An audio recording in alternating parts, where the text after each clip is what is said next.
Assalamualaikum warahmatullahi wabarakatuh. Hari ini kita bertemu kembali di pelajaran tematik tema 5, subtema 1, pembelajaran 1, 2, dan 3.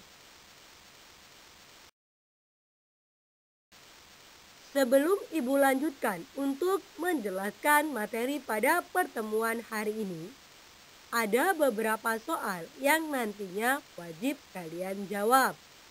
Jawaban soal tersebut terdapat pada materi yang akan Ibu jelaskan.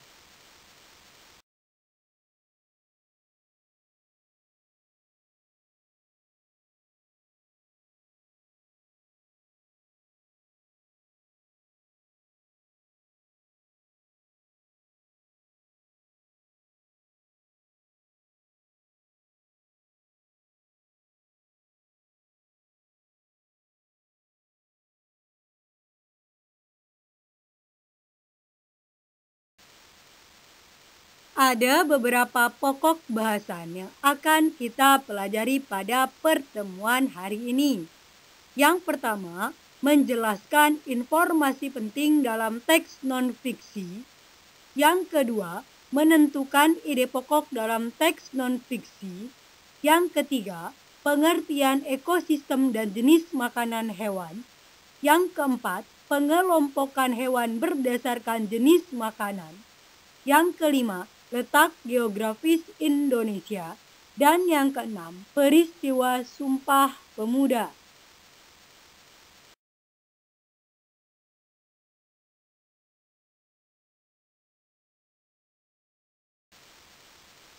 Menjelaskan informasi penting dalam teks non-fiksi.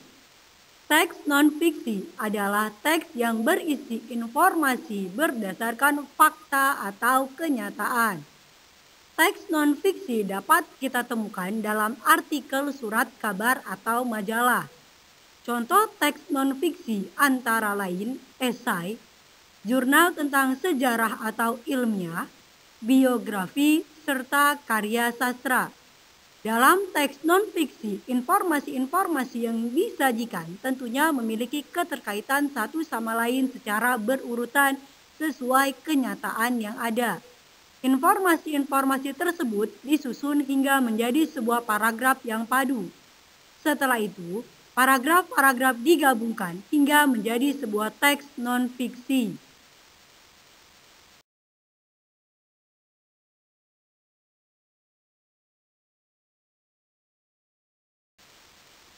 Menentukan ide pokok dalam teks non-fiksi. Selain dengan menggali informasi, konsep-konsep teks non-fiksi dapat diketahui dengan menentukan ide pokok dari setiap paragraf yang terdapat pada teks non-fiksi. Ide pokok teks adalah inti permasalahan dari suatu teks. Ide pokok berisi gagasan dasar mengenai suatu hal atau kejadian yang ingin disampaikan oleh pembuat teks. Ada beberapa nama lain dari ide pokok teks, di antaranya pikiran pokok, pikiran utama, atau gagasan pokok. Semua istilah tersebut sama dan merujuk pada inti permasalahan dari suatu teks yang disajikan. Untuk dapat menentukan ide pokok, kamu perlu membaca teks dengan seksama. Kemudian carilah kalimat utama, karena ide pokok terdapat dalam kalimat utama.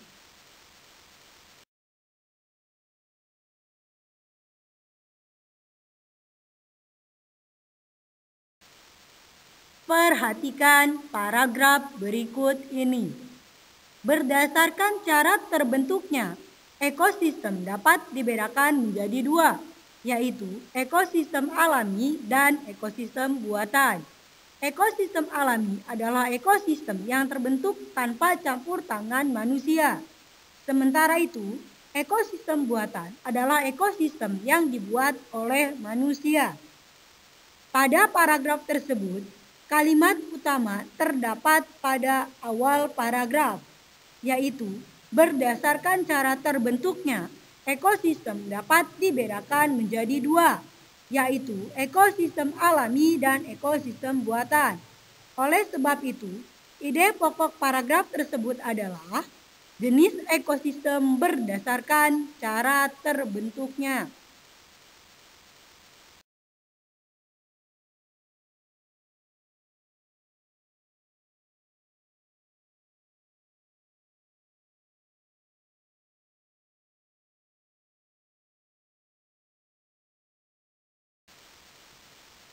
Pengertian ekosistem dan jenis makanan hewan.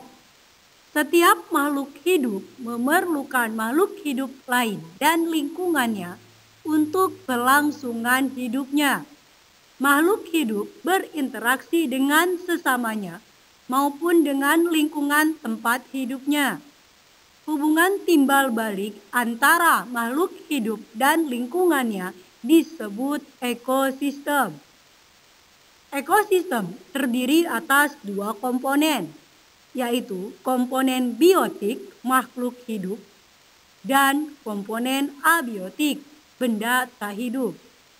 Contoh komponen biotik adalah manusia, hewan, dan tumbuhan.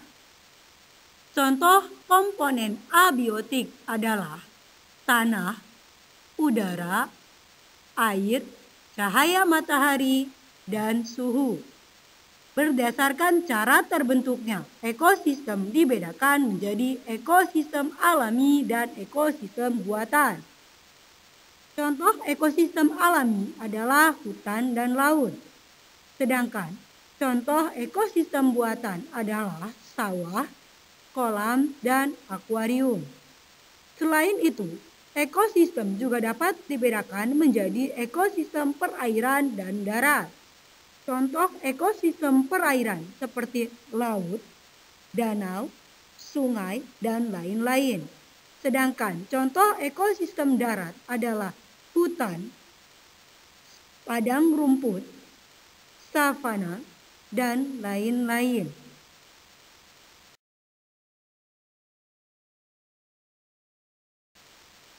Di dalam suatu lingkungan, selain terdapat berbagai jenis makhluk hidup, juga terdapat benda tak hidup. Salah satu jenis makhluk hidup adalah hewan. Hewan tidak dapat membuat makanannya sendiri. Oleh karena itu, hewan memerlukan makhluk hidup lain untuk dijadikan sumber makanan. Perhatikan sumber makanan hewan berikut ini. Yang pertama, tumbuhan. Bagian tumbuhan yang umumnya dimanfaatkan sebagai bahan makanan adalah daun, buah, dan biji-bijian. Yang kedua, hewan atau daging. Selain tumbuhan, hewan juga memakan hewan lain. Makanan yang berasal dari hewan dapat berupa daging, ikan, dan bangkai hewan. Dan yang terakhir, jenis makanan hewan adalah serangga.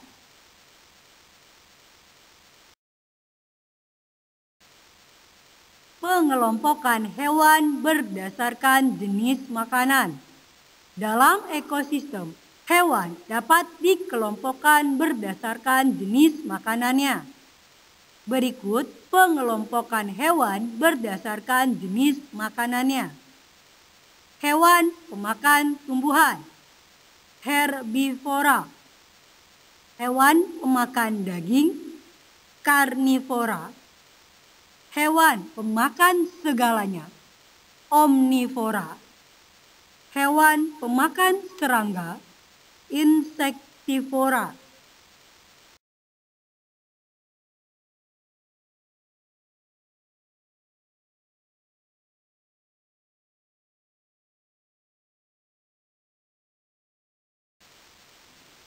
Setiap kelompok memiliki ciri-ciri tertentu. Perhatikan ciri khusus herbivora, karnivora, insektivora, dan omnivora. Ciri khusus herbivora, gigi geraham lebih dominan. Sedangkan ciri khusus karnivora, gigi taring lebih dominan karena digunakan untuk merobek makanan. Ciri khusus hewan omnivora. Gigi omnivora merupakan gabungan antara gigi karnivora dan gigi herbivora. Gigi gerahamnya untuk melumat, gigi seri untuk memotong, gigi taring untuk mengerat makanan. Hewan pemakan daging, pemangsa hewan lain sekaligus pemakan tumbuh-tumbuhan atau biji-bijian. Sedangkan ciri dari hewan insektivora memiliki lidah yang lengket dan panjang.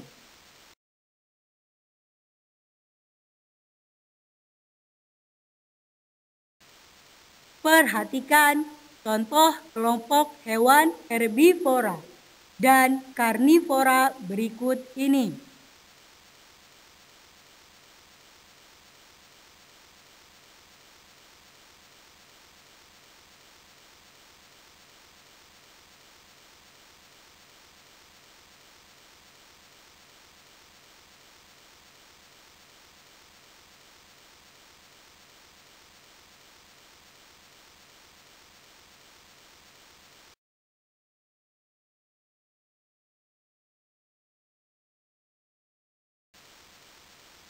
Sekarang perhatikan contoh kelompok hewan omnivora dan insektivora.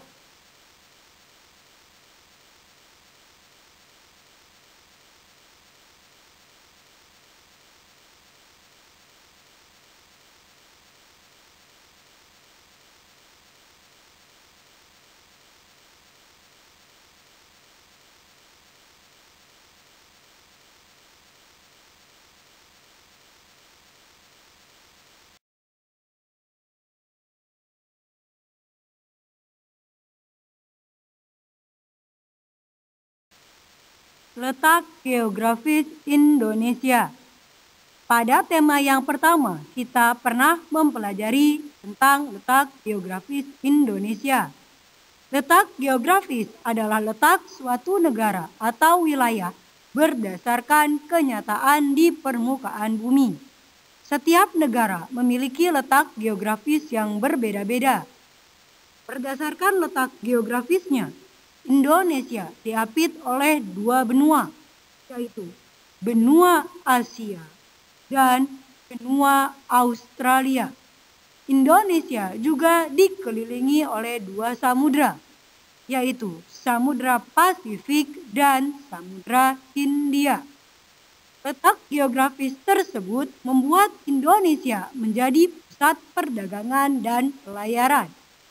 Penyebabnya adalah posisi Indonesia yang strategis berada di antara dua benua dan samudra.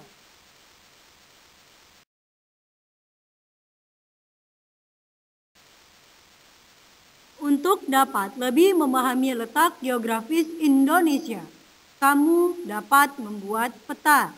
Dalam membuat peta, perlu memperhatikan unsur-unsur pada peta.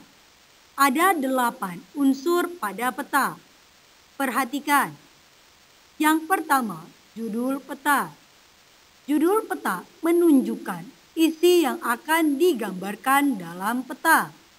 Biasanya terletak di bagian atas. Yang kedua, tanda arah atau petunjuk arah mata angin. Berfungsi sebagai penunjuk arah mata angin, yaitu utara, timur laut, timur, tenggara, selatan, barat daya, barat, dan barat laut. Yang ketiga, legenda. Legenda merupakan keterangan dari simbol-simbol yang digunakan pada peta yang mewakili kenampakan alam atau objek yang digambarkan. 4. Garis astronomis, yaitu garis khayal di permukaan bumi yang terdiri dari garis lintang, mendatar, dan garis bujur tegak. Garis astronomis berguna untuk mengetahui posisi suatu objek pada peta utama. 5. Insert peta. Berbentuk peta kecil yang disisipkan untuk memperjelas salah satu bagian dari peta atau menunjukkan lokasi yang penting, tetapi kurang jelas dalam peta. 6. Tahun pembuatan dan sumber peta. 7. Simbol peta. Lambang, gambar, atau warna yang digunakan untuk memberi tanda objek yang terdapat pada suatu wilayah. 8. Skala peta. Skala merupakan angka yang menunjukkan perbandingan antara jarak sesungguhnya dan jarak yang ada pada peta.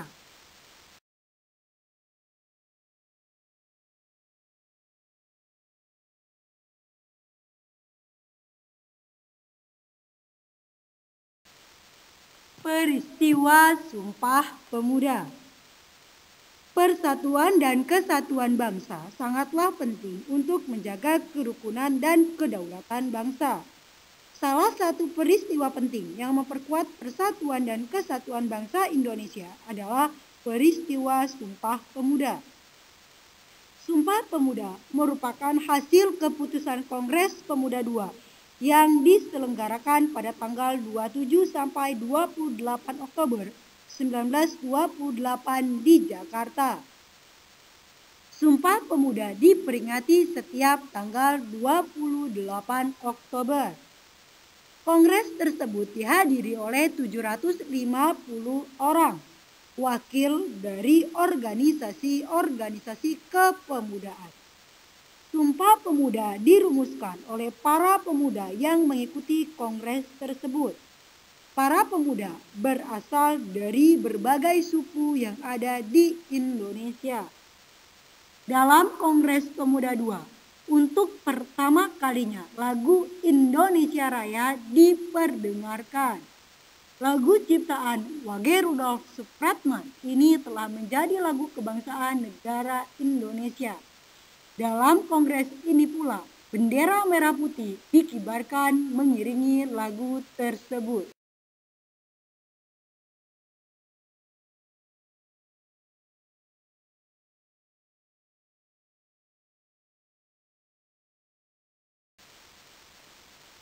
Ayo bacalah isi Sumpah Pemuda berikut. Kami, putra dan putri Indonesia, mengaku bertumpah darah yang satu, tanah air Indonesia. Kami, putra dan putri Indonesia, mengaku berbangsa yang satu, bangsa Indonesia. Kami, putra dan putri Indonesia, menjunjung bahasa persatuan, bahasa Indonesia.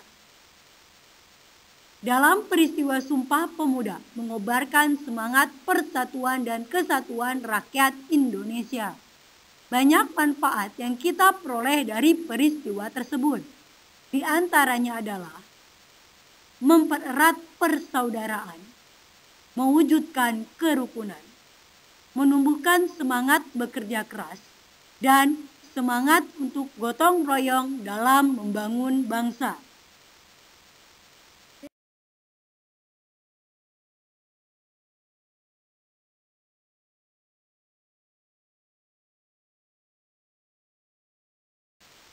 Demikian materi untuk pertemuan hari ini. Kurang lebihnya Ibu mohon maaf. Atas perhatiannya Ibu ucapkan terima kasih. Wassalamualaikum warahmatullahi wabarakatuh.